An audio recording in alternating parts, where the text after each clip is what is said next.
Alright, good morning sa lahat. So, meron tayong tatrabahuin ngayon. Ito, isang 3 cubic loader, Lonking CDM 856. So, ayan. So, ang issue nito ay biglang nawala yung aircon. Tapos, yung sa panel gauge niya, yung sa RPM.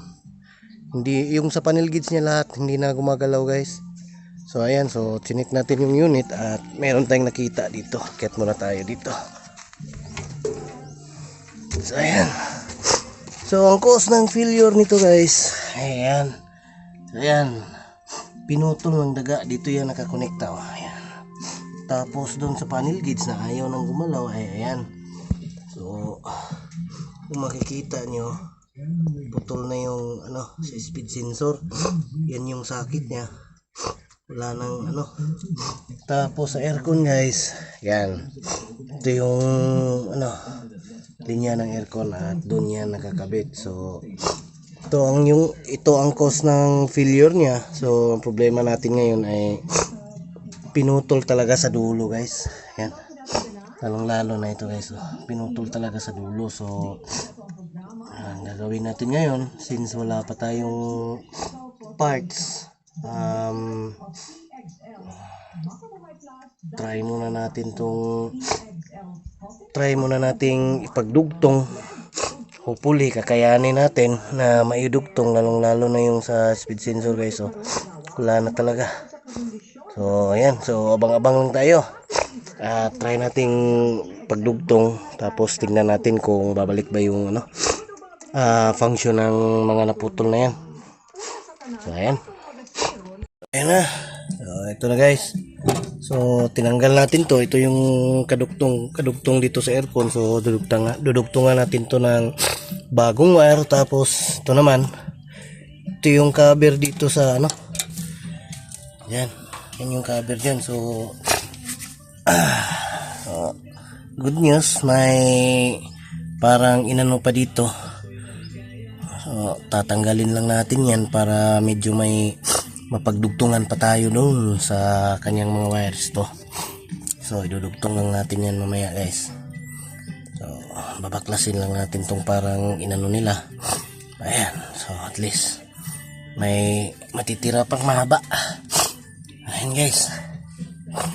Ayan, madudugtong pa natin yan. Ang problema natin ay ito na lang, itong sa speed sensor. So medyo mainit pa yung unit guys. Palalamigin lang natin ng konti, tapos proceed na tayo sa ating repair. Ayan, hanap pa tayo ng soldering iron para dito. Ayan guys, babaklasin natin yung speed sensor na yan para mailabas natin. Ayan guys, kuha lang muna tayo ng tools. So ayan na guys, dugtong naman natin. Nagdugtong tayo ng bagong wire. So ayan guys, so yan, magtitape na lang tayo, tapos babalik na natin yung connection dito. So ayan, so ayan guys, susunod naman ito. Tapos yun, tatanggalin talaga natin yung speed sensor guys, kasi yung operator nito medyo danghag. Shout out sa operator si Mr. Rico. Ayan guys. So lalagyan na lang ng tape, tapos good to go na yan. Hirap talaga guys, kasi yung operator ayaw mag-video sa atin. Yun, nagrereklamo pa. Pangit. Ayan guys. So continue tayo. Ayan na, so tapos nating pagdugtong tong sa aircon, yan. So proceed tayo dito. Ito na, binalatan ko na yung dalawang wire. So pagdudugtungin natin yung dalawa ngayon, at babalik natin yung kanyang cover. So ganyan lang guys. Huwag tayong mag-isip ng mas komplikadong sitwasyon, kasi minsan nasa daga lang yung problema, wala sa operator.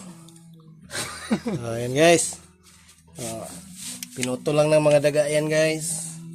So dudugtungin lang natin, hopefully ma-revive natin yung mga pinutol, maka-function na balik ulit ang kanyang mga sensor at saka yung mga sender. Ayan guys, continue tayo guys. So ayan na, natanggal na natin tong speed sensor ng unit. So yan, dito yung wirings. Bali ano talaga guys, wala talagang tinira. Ito rin yung kanyang socket. So, try natin tong pagdugtong mamaya guys. Tatanggalin natin tong tong mga terminal niya, tong sa pin. Try natin pagdugtong dun sa ilalim. So, ayan guys, proceed muna tayo dito guys. Yan, tapusin muna natin to. Ayan na, natapos na nating dugtong tong isang wirings dito. So proceed na tayo dito sa sensor. So plano natin guys, tatanggalin natin tong rubber na to para natin kita natin kung may madudugtungan pa ba tayo. Ayan guys. So ayan guys, ito na talaga guys, wala na talagang masyadong natira. Ikli na lang natira guys. So try lang natin tong pagdugtungin guys para makapag-operation pa ng normal ang unit na to. So ayan, tapos itong kanyang socket, yan, try din natin tong hugutin tong mga niyan, mga pin niya para makapagdugtong din tayo. So ayan, proceed na tayo guys. So ayan na, medyo natagalan tayong ipagdugtong tong sa sender niya guys, pero at least naging okay rin. So yan, gumamit na tayo ng soldering iron. Tapos buti na lang meron pang mga shrinkable hose. So ayan, naging positive yung resulta. So titistingin na lang natin to, kakabit natin doon sa unit. At yun na, testing na tayo kung gagana ba. So ayan guys, so ayan, babalik na natin ang sender.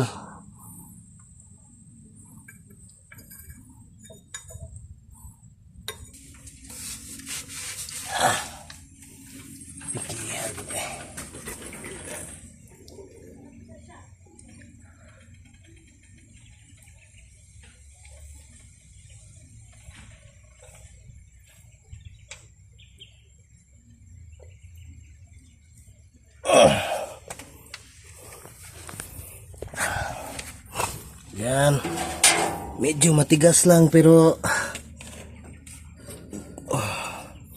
dalarag smile.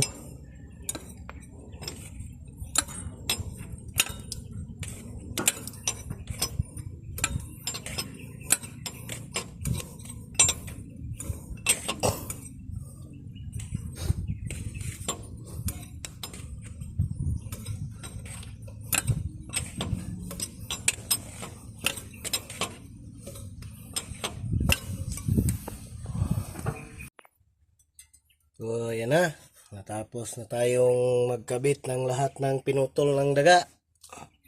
Ayan guys, ito rin yung sa sender, may linya na. So titistingin na lang natin yung unit. Ayan guys, baba lang muna tayo, testingin natin doon sa taas. So ito nga pala yung area dito guys, nasa quarry tayo. Ayan yung kubilko nila. Ayun, makyat na yung operator. Kisa may ingon mo nga ikaw mo testing, kuya wagod. Oh, ano ra? Yan, pinaandar na operator natin guys. Yan na guys, ito na yung kanyang, magana na yung kanyang RPM guys. Yan, aircon. Titistingin natin ito. Ayan na guys, ano na, malamig na yung hangin. So ibig sabihin guys, goods na yan. Lahat lang andyan sa panel gauge. Ano na, gumagana na. Guys, RPM. Yun. So, successful yung ano natin guys. Yung pagdudugtong natin ng mga cylinder. Balik tayo doon sa makina. Tignan natin yung sa aircon.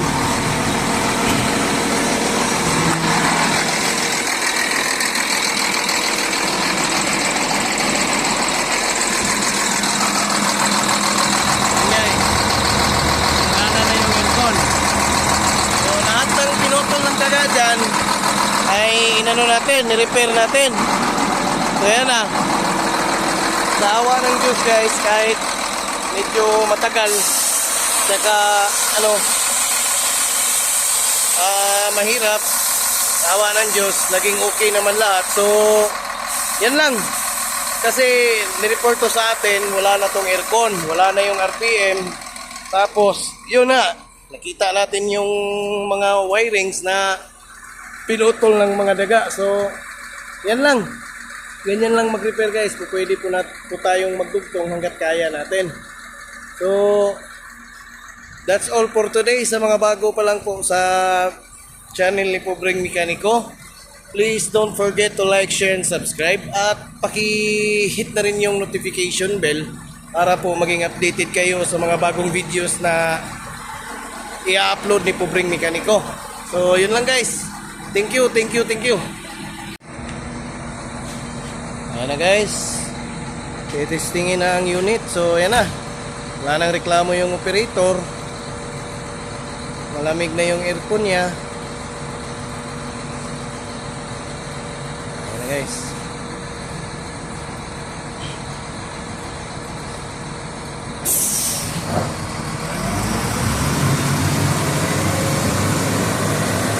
Yun. So, goods na yung loader natin guys. So, sana po makatulong ang video na ito. Sana po may matutunan din kayo. So, yun lang po. Please support my channel guys. And don't forget to like, share, and subscribe. Thank you.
Ayan na guys, ang lamig na dito sa loob. So, testingin natin yung unit guys.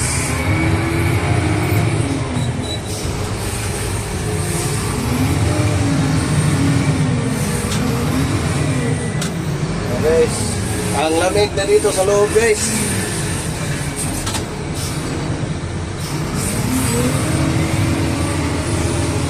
RPM guys, gumagana na. Guys,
Goods na guys, yung unit natin. Wala nang problema. Ayan.